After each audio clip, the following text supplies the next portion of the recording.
मुल्क में कोरोना बेकाबू, एक दिन में 105 अमवात। WHO ने पाकिस्तान को कोरोना के हवाले से खबरदार कर दिया। तर्जुमान सिंध हुकूमत के चीनी स्कैंडल के हवाले से वजीर आजम पर इल्जामात। मियां शहबाज शरीफ की नैब में पेशी, 1.5 घंटे तक तहकीकात। अपोजिशन मुल्क में एहतिसाब के अमल से मुतमईन क्यों नहीं, पूछेंगे रहनुमा तहरीक इंसाफ अली मोहम्मद खान से, रहनुमा मुस्लिम लीग नून मोहसिन शाहनवाज रांझा से और पीपुल्स पार्टी के सीनियर रहनुमा कमर जमान कायरा से।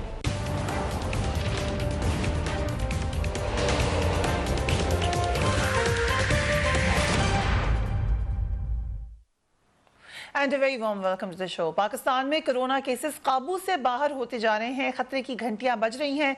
एक दिन में 105 मरीज जहां बहक हो चुके हैं। WHO ने भी पाकिस्तान को खबरदार कर दिया है। वजीर सेहत पंजाब डॉक्टर यास्मीन राशिद के नाम एक खत में WHO ने लिखा है कि पाकिस्तान में इस वक्त कोरोना मरीजों की शरह 24% है।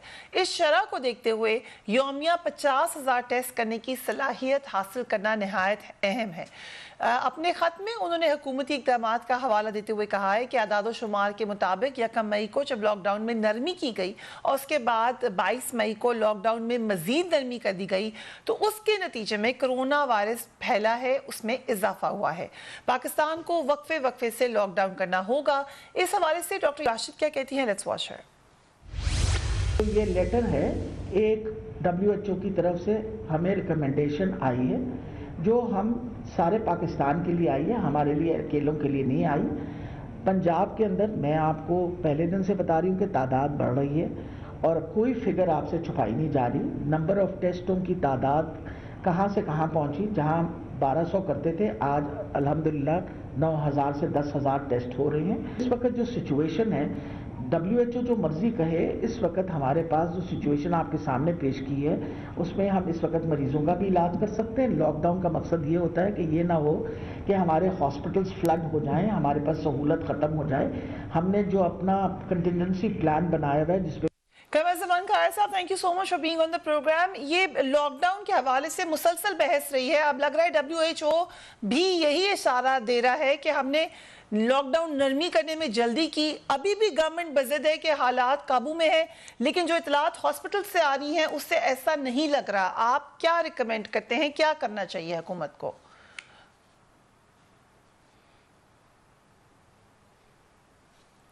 कायरा साहब,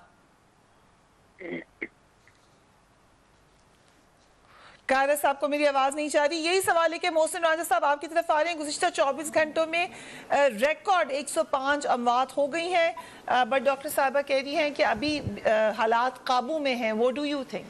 देखिए, इसमें जो बुनियादी चीज़ है वो ये है कि जो हालात काबू में हैं उस मेरे ख्याल से बयान से बहुत आगे जाना पड़ेगा, क्योंकि असल सूरत-ए-हाल हस्पतालों में ये है कि अब हस्पतालों में तकरीबन बेड्स जो हैं ऑक्यूपाइड हो गए हैं।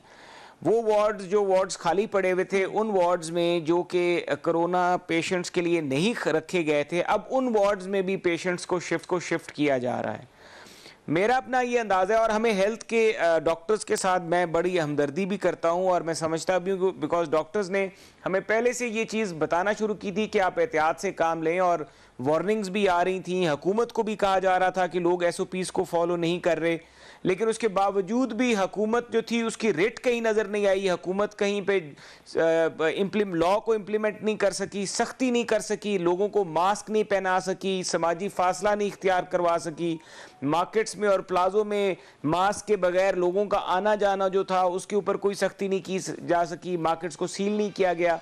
ये वो सब चीज़ें हुई हैं जिसके साथ वो जो स्प्रेडिंग है फ़ौरन ईद के बाद वो है जो वो फैलती गई, और अब वो नौबत इस वक्त इस हद तक पहुंच गई है, क्योंकि अब मेरा अपना ये अंदाज़ा है, मैं अल्लाह से डर के ये बात कर रहा हूँ और पाकिस्तान की कौम पे अल्लाह रहम करे कि ये तकरीबन और 2 या 3 दिनों तक हमारे जो एग्जिस्टिंग हेल्थ सिस्टम है उसके बीच में कैपेसिटी नहीं रहेगी कि वो लोगों को एंटरटेन कर सके। हम ये कह रहे हैं गवर्नमेंट से कि इस हालात में आपको सिर्फ ये करना चाहिए कि दोबारा से आपको जो चीजें ऐसे बिजनेसेस हैं जो कि बंद किए भी जा सकते हैं और उससे डेली वेजर तबका जो है उसके ऊपर असर नहीं पड़ता, एक तो उन बिजनेसेस को चलाया जाए, दूसरा एहसास प्रोग्राम जो है उसका दायरा जो है उसको वसी किया जाए। और इतने अरसे से गवर्नमेंट जो है डेटा इकट्ठा करने की बात हो रही है, डीसीज को इन्होंने लगाया भी था इस काम पे, लेकिन वो फिर काम बीच में ही रह गया। जो डेली वेजर्स हैं जिनको खाना देना है, क्योंकि अगर आपने 1200 अरब रुपए का पैकेज अनाउंस किया है तो उसमें से 250 अरब रुपया आपने सिर्फ लोगों को खाना खिलाने के लिए दिया है, तो यकीन मानिए अगर तकसीम का निज़ाम अच्छा हो तो ये बड़ी अच्छे तरीके से तकसीम हो सकती है पाकिस्तान का जो डेली वेजर तबका है उसके बीच में, लेकिन गवर्नमेंट वहां पे भी नाकाम रही है। और अब मैं समझता हूँ इसका तरीका यही है कि जी इसका मैं तरीका कार कि दोबारा सख्ती की जाए, इसका और कोई सोल्यूशन नहीं है आपके पास, सख्ती की जाए। राइट। अली मोहम्मद खान साहब, WHO की तरफ से भी रिकमेंडेशन आ गई और जो डर लग रहा था, अब तो प्राइम मिनिस्टर ने भी कहा है कि ये बड़ा खतरनाक महीना है, सो प्रिकॉशंस भी तो कोई लेनी है। और रांझा साहब का कहना है ये सख्ती के अलावा नहीं हो सकेगा ये कंट्रोल। अली साहब। अल्लाहुम्मा सल्ली व सल्लिम मुबारक अला सय्यद। सबसे पहले तो मैं ये कहूंगा कि हुकूमत की तरफ से सख्ती होनी चाहिए। जी आपको मेरी आवाज आ रही है? कारी साहब आपको मेरी आवाज आ रही है? जी आ रही है। जी कारी साहब, आपसे सवाल ये था क्योंकि सिंध की और पंजाब की, आप तो पंजाब को रिप्रेजेंट करते हैं लेकिन पीपल्स पार्टी की गवर्नमेंट सिंध में है, शुरू में ही ये बहस होती रही कि लॉकडाउन सख्त होना चाहिए। अब लग ये रहा है कि WHO भी ये रिकमेंड कर रहा है कि लॉकडाउन की नरमी हमने जल्दी कर दी, अब आगे क्या करें? इस वक्त जो हमारे स्टेटिस्टिक्स हैं उसके बाद what should we do now? Fariha, गुजारिश ये है कि जब भी कोई आफात होती है, जब भी कोई मुसीबत आती है तो उसमें पहले यकसुई और यकजेहती बुनियादी अंसर होता है, ताकि आप यकजहनी से, यकसुई से उसका इलाज कर सके, लोगों को उस पर कन्विंस करके इकट्ठा कर सके, कोई एक फैसला आप बेहतर कर सके। हमारा सबसे बड़ा अलमिया इस पेंडेमिक में, जो सिर्फ हमारा इशू नहीं है, हमारी वजह से नहीं हुआ, हमारी गवर्नमेंट की वजह से नहीं हुआ, ये एक आलमी वबा है जिसने पूरे आलम को अपनी लपेट में लिया है और इसके कई जहते हैं। इसकी एक जहत जो इस वक्त सबसे अहम है, उसमें यकीनन इकोनॉमी है, उसमें यकीनन सियासत है, उसमें यकीनन बाकी चीजें हैं, लेकिन इस वक्त सबसे बड़ा मसला हेल्थ एंड पब्लिक हेल्थ जो सबसे बड़ा फोकस है, क्योंकि इसका अटैक इंसानों की जानों पे है। तो उसके नतीजे में जो चीजें होंगी उनको भी संभालना है, तो उसके लिए एक यकसुई बहुत जरूरी थी। हमने पहले दिन से कोशिश की, आपको याद होगा अपोजिशन की जमातों ने वजीर आजम साहब को, उनके वज़रा को, हुकूमत को बार बार तावन की यकीनदानी कराई और कहा कि इकट्ठे हो जाइए। उसके जवाब में जो कुछ उन्होंने कहा वो उनको मुबारक, वो उनका तरीका है, करते रहे। पहले दिन से हम कह रहे थे कि WHO, ये को हम कोई साइंसदान नहीं है, WHO वाले जो कह रहे हैं उनके पास एक्सपीरियंस है कि इस तरह की वबाओं को कैसे टैकल करना है, और ये एक नया तरह का चैलेंज है। और ये चैलेंज भी ऐसा है कि जिसने सारी दुनिया को अपनी लपेट में लिया, और एक वक्त में तारीख इंसानी में शायद कभी दुनिया इस तरह बंद नहीं हुई जिस तरह इस दफा हुई। और चाइना के अंदर से ये शुरू हुआ, चाइना ने इसके जो किया वो पहला मॉडल था।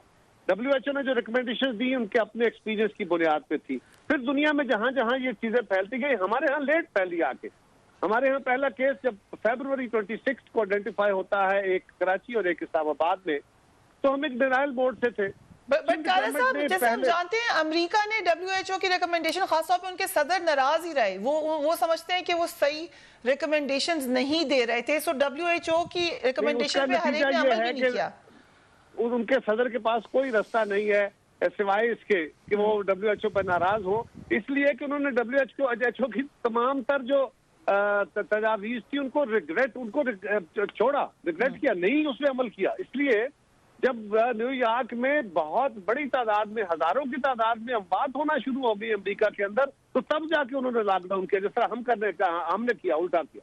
हमारे प्रॉब्लम क्या हुआ, सिंध गवर्नमेंट ने रिक्वेस्ट की 13 मार्च, याद कीजिए 13 मार्च, सिंध गवर्नमेंट ने मीटिंग में प्राइम मिनिस्टर साहब को रिक्वेस्ट की कि हमें दुनिया के बेस्ट तजर्बात और WHO के कहने के मुताबिक और हमारे अपने जो साइंसदान और डॉक्टर्स कह रहे हैं उसके मुताबिक यकसुई के साथ, यकजहती के साथ लॉकडाउन करना चाहिए। उस वक्त लोगों में सब्र भी था, फाइनेंशियल कैपेसिटी भी थी, गरीब लोगों को इमदाद भी मिल रही थी, लोग इमदाद कर रहे थे, हुकूमतों की इमदाद को छोड़िए, लोग बहुत इमदाद कर रहे थे। और उस वक्त 6 से 8 हफ्ते का सख्त लॉकडाउन करके हम अपनी तैयारी भी कर लें, हम अपने एयरपोर्ट्स का, हम अपने जहां से बार्डरों से एंट्री है उसको ठीक कर लें, और हम पाकिस्तान के अंदर 6 से 8 हफ्ते में आइडेंटिफाई कर लेंगे कि ये मरीज कहाँ कहाँ है, और उन एरियाज को हम लॉकडाउन कर लेंगे। और आज अगर हमने उस पर अमल किया होता तो आज हम ईज आउट हो रहे होते, आज हम चैलेंज का सामना ना करते। लेकिन हुकूमत की तरफ से फेडरल गवर्नमेंट, वजीर आजम पहला कौमी खिताब, दूसरा कौम से, तीसरा कौम से खिताब में कभी मैंने कहा लॉकडाउन कर ही नहीं सकते, कभी कहा कि लॉकडाउन नहीं करना, कर्फ्यू नहीं लगाना, हमने सप्लाई चेन बंद नहीं करनी, तो सप्लाई चेन कभी बंद हुई नहीं, ना कभी करने का इरादा था। फिर कहा कि हमने सेलेक्टिव लॉकडाउन करना है, फिर कहा कि स्मार्ट लॉकडाउन करना है, पता नहीं क्या क्या अलकाब दिए गए। सवाल ये है कि सारे इकदाम जो हुकूमत ने आज तक उठाए उसके नतीजे में जो पहले इकदाम थे जो सिंध गवर्नमेंट ने किए और बाकी सूबों ने उनको फॉलो किया, और बड़ी बददिली से हुकूमत पाकिस्तान ने भी उसको फॉलो किया, उसके नतीजे में ये हुआ कि जो आपके पहले महीने थे उनमें, क्योंकि लॉकडाउन था, लोग भी इसके लिए तैयार थे, लॉकडाउन मुकम्मल नहीं था, लेकिन सिंध हुकूमत कर रही थी तो गवर्नर साहब उसको अपोज कर रहे थे, आपके वजीर अपोज कर रहे थे, पीटीआई अपोज कर रही थी, फेडरल गवर्नमेंट और वजीर आजम अपोज कर रहे थे। उसके नतीजे में हुआ ये कि लॉकडाउन मुकम्मल न भी हुआ, लेकिन जो पहला लॉकडाउन हुआ दो महीने 2.5 महीने का, उसके नतीजे में पाकिस्तान में फैलाव कम हुआ। अब आप जब आपने ईज आउट किया तो आपको पता होना चाहिए था कि पाकिस्तान में ये बड़ी तेजी से फैलेगा, अब उसका तेजी से फैलाव बढ़ रहा है और हम पैनिक हो रहे हैं। अगर इजाजत दें कारी साहब, अली मोहम्मद खान साहब हमारे साथ मौजूद हैं। आखिरी गुजारिश था कि अली मोहम्मद इस पर रिस्पॉन्ड कर दे। और अब भी मैं समझता हूँ कि अब भी लॉकडाउन करना है, सिलेक्टिव करना है, हमें क्या इक़दाम उठाने हैं, उससे पहले जरूरी है कि ये जो एनसीओसी में सारी जमातें बैठ जाती हैं, सारी हुकूमतें होती हैं या असम्बलियों में हुकूमतें हैं, ये माजी का तजुर्बा है। पाकिस्तान जब जब चैलेंजेस का सामना करने के लिए तैयार हुआ, सारी कौमी क़यादत, जब इमरान खान साहब अपोजिशन में थे वो भी उन मीटिंगों का हिस्सा होते थे जिसमें कौमी क़यादत को बुलाया जाता था, और उसमें जो फैसले हुए उनके ऊपर कौम का रिस्पांस, और जो बाकी जगहों पे बैठ के कौम के फैसले हुए उनका रिस्पांस आप देख लीजिए। तो कौमी यकजहती बुनियादी फैसला है, उसके अलावा आप आगे नहीं बढ़ सकते। ये तो अब साफ नजर आ रहा है। अली मोहम्मद खान साहब, thank you so much for joining us. और कौमी यकजहती के हवाले से अली मोहम्मद खान पर्सनली यही राय देते रहे हैं, बट अभी ये लग रहा है अली साहब कि जो डर था, जिस बात का खदशा था, वो वक्त आ गया है। सो अब क्या करें? चले पीछे को तो छोड़ दें कि नरमी करनी चाहिए थी या नहीं, अब क्या करना चाहिए after WHO's recommendation?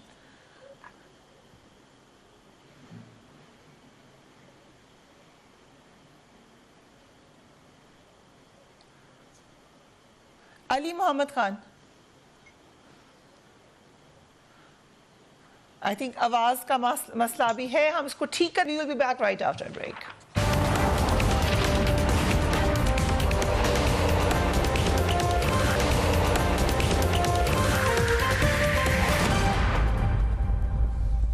And welcome back. Ali Mohammad Khan साहब, हुकूमत का कहना यह था कि स्मार्ट लॉकडाउन की पॉलिसी की वजह से केसेस भी कंट्रोल हो जाएंगे, बेरोजगारी का मसला भी नहीं होगा।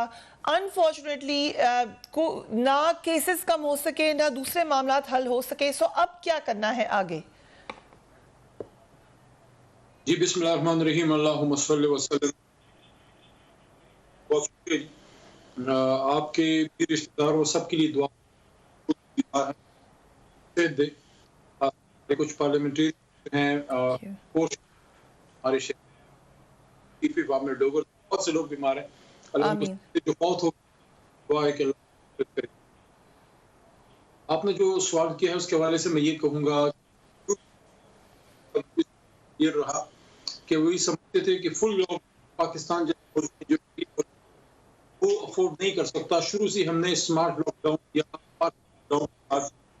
आज सब ये आपकी जो है इंतहाई अहम है। अब आगे क्या समझता हूँ कि मोस्ट इम्पोर्टेंट ये है कि SOP जो इम्प्लीमेंटेशन है उसको हम यकीनी बनाएं, तो मिलके मरकज़ी हुकूमत के साथ अपनी जो हॉस्पिटल्स की उसकी कैपेसिटी और भी बढ़ाते चले जाए, केसेस की तादाद। तो ये एक है कि अगर बहुत स्पाइक आती है तो आप जितना लेकिन हमने हद्दुल इम्कान को ये करनी है कि जहां है उससे कॉर्डन ऑफ करें, लेकिन जो बिजनेस एक्टिविटीज जो ट्रांसपोर्ट खुली है, जो आपकी फैक्ट्री वगैरह खुल गई हैं, ऑफिस खुले हैं, वो SOP के तहत वो करें। देखिए मसाजिद में हमने इम्प्लीमेंट करने की ने बात की बड़ी जबरदस्त के मसाजिद की गैदरिंग होती है, वहाँ उलमा कराम ने बड़ा ताउन किया है, लेकिन अब जरूरी है कि बिजनेस कम्युनिटी को ताउन करें। टॉप ओनर्स जो हमारे मार्केट ओनर्स हैं, जो और जो इशारा किया कि SOP पे अमल के साथ ताउन करें। हर गली पे, हर नुक्कड़ पे एक पुलिस, एक असिस्टेंट कमिश्नर, एक डेप्यूटी कमिश्नर डिप्यूट नहीं हो सकता। तो अवाम का ताउन इसमें बहुत ज्यादा जरूरी है, क्योंकि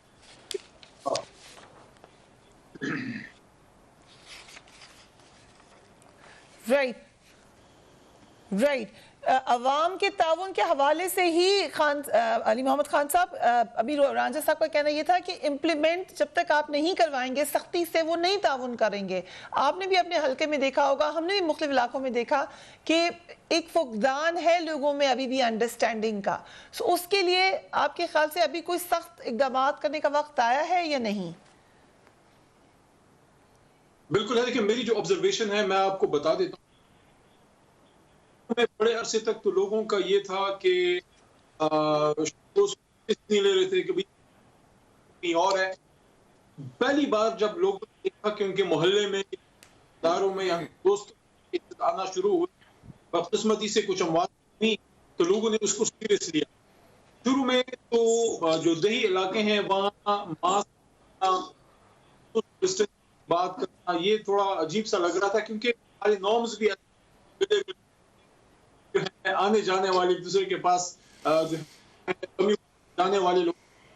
मैं आपको ये बताना जरूर चाहूंगा कि अभी जो के बाद मैं दोबारा गया हूँ, क्योंकि इससे पहले हमने खुद बड़ी एक एक्सटेंसिव हमने एक 48 दिन का हमने एक कोशिश की, हमने एक तहरीक आई वहाँ पे। उन दिनों में अवेयरनेस था। अभी जो मैं देख रहा हूँ बहुत लोग पहन रहे हैं, और पुलिस वाले जो है इसके कर रहे हैं, खासकर जो जुर्माने हो रहे हैं। तो एक तो मीडिया अवेयरनेस हो रही है, और जो लोगों को वॉलंटियरली कन्विंस करने की कोशिश की जा रही है, साथ साथ रियासत का ताकत, रियासत की अमलदारी मिल रही है, तो लोगों में अवेयरनेस बढ़ रही है। आप हम लोग रोडों पे आप जाके देखें, पिंडी शहर से बाहर अगर में जाके देखें या दही इलाके, और आप फादर अब अवेयरनेस बढ़ रही है, लोग मास्क पहन रहे हैं, लेकिन इतनी ज्यादा याद करनी चाहिए, शायद अब भी उतना ज्यादा जो है वो नहीं है। तो उसमें लाजमी हम लोगों के जो मीडिया में हैं, ओपिनियन मेकर्स हैं, आप जैसे लोग, वो लोगों को मुस्तकिल अवेयर करें कि मास्क पहनना आपके अपने फायदे का है।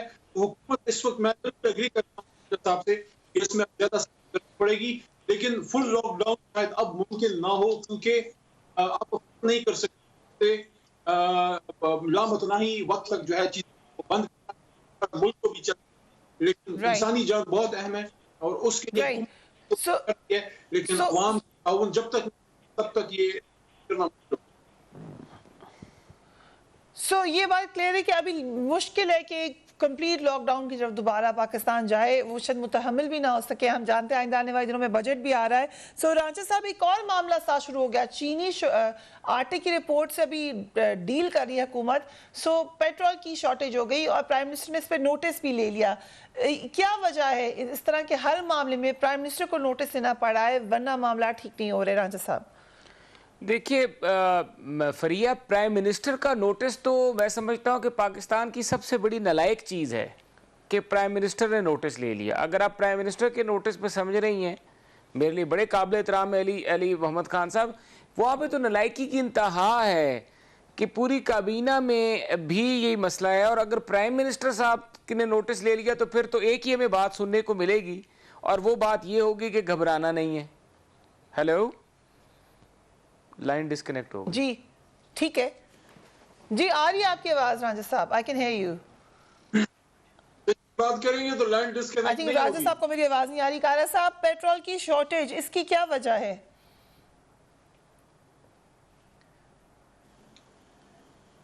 इफ कारा साहब कैन हियर मी। जी कायरा, मैं हूँ जी कायरा साहब, एक तरफ पेट्रोल की शॉर्टेज है, दूसरी तरफ चीनी आटे का मसला भी है। ऐसे लग रहा है हर बेसिक नेसेसिटी के ऊपर प्राइम मिनिस्टर को नोटिस देना पड़ता है। प्रिया, जब चीफ एग्जीक्यूटिव मुल्क के नोटिस लेते हैं तो उसको जरा डीकंस्ट्रक्ट करके देखें इसके माने क्या होते हैं। इसका माना ये होता है कि वो पहले उनके नोटिस में नहीं था। यदि उनके नोटिस में नहीं था तो वजीर के नोटिस में होना चाहिए, सेक्रेटरी के नोटिस में होना चाहिए, महकमे के नोटिस में होना चाहिए, सूबाई हुकूमत के नोटिस में होना चाहिए। सो उनके नोटिस में नहीं था। उनके नहीं था तो अब उनके नोटिस में आ गया, उन्होंने नोटिस ले लिया है और अब इसके ऊपर वो अक़दमात पूछ रहे हैं कि क्या हुआ और क्या सूरत हाल है। अगर ये गवर्नेंस है तो फिर गवर्नेंस का अल्लाह हाफिज़ है। दूसरी गुजारिश, यकीनन अभी चीनी के बहरान के ऊपर कल शाहजेब खानजादा साहब के प्रोग्राम में उन्होंने बड़ी तफसील से बातें की हैं और मेरा ख्याल है नैब को चाहिए कि अपने कानों में उन्होंने जो एक मखसूस प्लग लगाए हुए हैं ना कि सिर्फ हुकूमत की बातें वो सुनते हैं और अपोजिशन की और मीडिया की वो बातें जो हुकूमत के खिलाफ है वो उनको सुनाई नहीं देती, वो निकालें और उसको गौर करें कि क्या हुआ चीनी के साथ।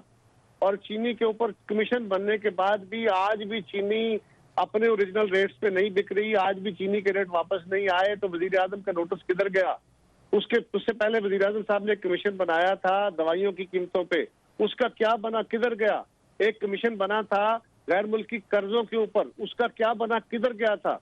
ये जो एक रवैया है ना, आगा दौड़ पीछा चौड़, आप चलाते चले जाए, लोगों को पैसा मैंने ये कर लिया मैं इसको छोड़ूंगा नहीं, फलां करूंगा, ये रिवाज नहीं है। पाकिस्तान में इस वक्त जरूरत इस अमर की है प्रिया कि वजीर आजम साहब समझे या उन्हें कोई समझाए कि जब तक आप सारी कौमी जमातों को एक पेज पे नहीं लेते, इस इशू पे, क्राइसिस पे हम कह रहे हैं बिल्कुल अपना अकाउंटेबिलिटी चलाएं, बिल्कुल उनका एहतसाब करें जो है, लेकिन ये बहुत जरूरी अमल है। अगर आप नहीं करेंगे तो नुकसान बढ़ता चला जाएगा। और पहले दिन ये जैसे होता है ना प्रिया, एक बड़े बांध के पीछे पानी रुका होता है, इंसानों की ख्वाहिशें भी ऐसी होती हैं, उसमें छोटा सा सुराख हो जाए तो वक्त के साथ साथ वो इतना बड़ा हो जाता है कि फिर उसको रोकना मुमकिन नहीं रहता या बहुत मुश्किल हो जाता है। आज पाकिस्तान के अंदर अवामी रवैया वो रूह इख्तियार कर चुका। अगर पहले दिन सारी कौमी के अंदर बैठ के इस खदशे को कहती कि ये मौत की तरफ का सफर है और अपनी मौत से बचिए, खौफ लोगों में फैलता, लोग मोहतात होते। हमारे यहाँ एहतियात करने का रवैया नहीं है। अनफॉर्चुनेटली हमें लोगों को उनकी जानें बचाने के लिए भी उनके साथ थोड़ा सख्त रवैया अख्तियार करना पड़ेगा। और मेरा ख्याल है कि साहब आपने भी एग्री किया जो रांझा साहब ने कहा था कि स्ट्रिक्टनेस के बगैर ये मामला नहीं होगा, और एक आपने दूसरी दफा ये दावत दी है कि मिलकर बैठे, इसके ऊपर कंसेंसस बहुत जरूरी है। मैं बढ़िया गुजारिश करूं, इसके अलावा गुजारा नहीं है, लोग वॉलंटरीली नहीं करेंगे। मिल बैठ के जब भी हम बात करें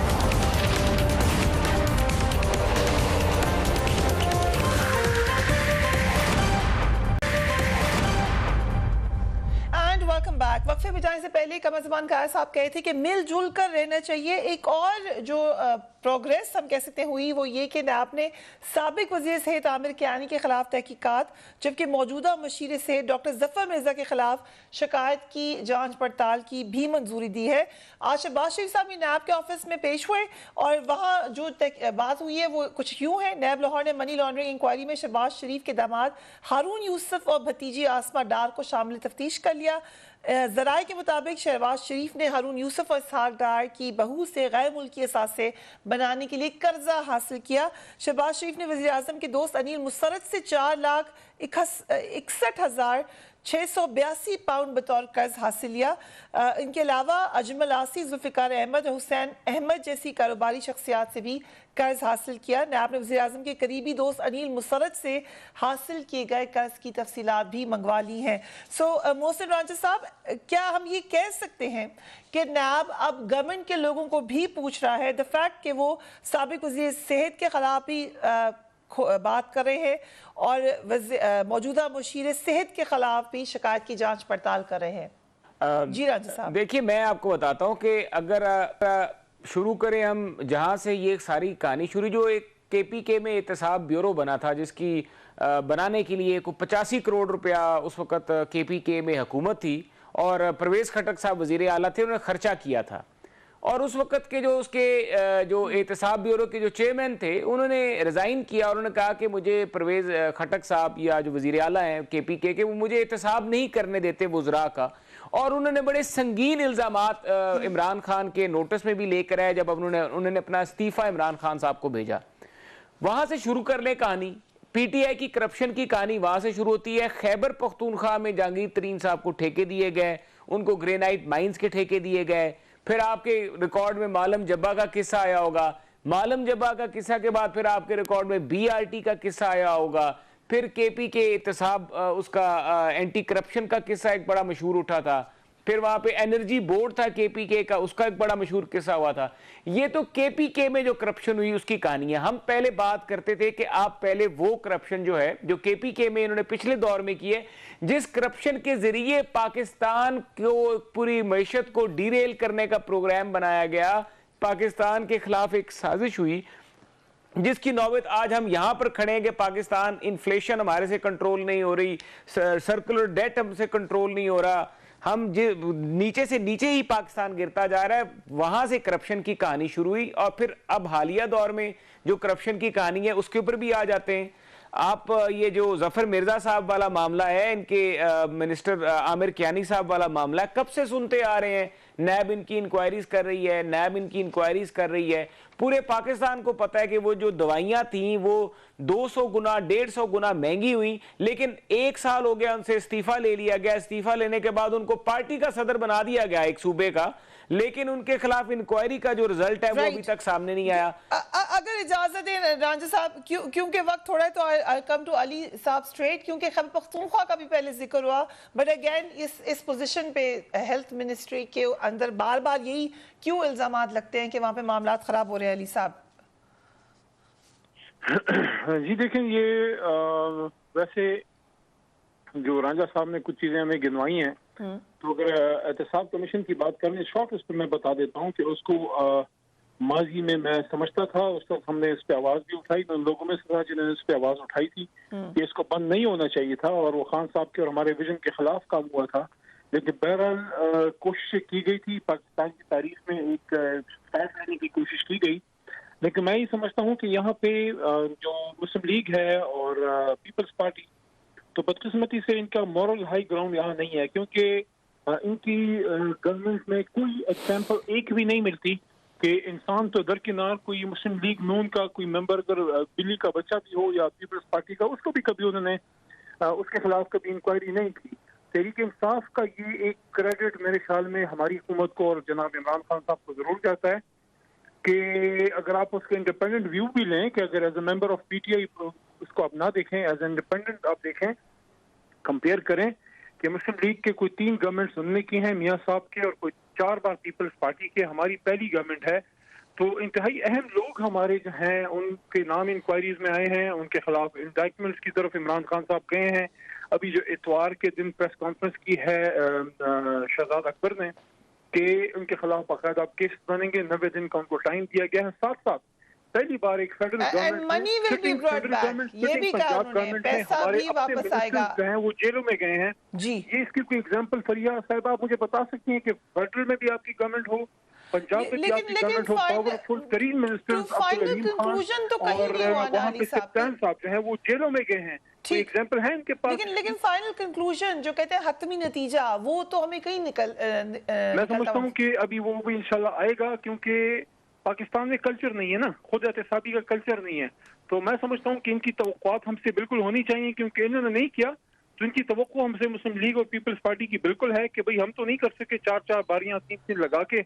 इमरान खान साहब से की तवक्कुआत हैं, तो मैं समझता हूँ चलिए वेरी नाइसली आपने उसको पॉलिटिकल उसमें गहराई में डाल दिया। Let me come to Kaira साहब, इससे पहले कि प्रोग्राम खत्म हो। कायरा साहब, आप लोगों को उम्मीदें हैं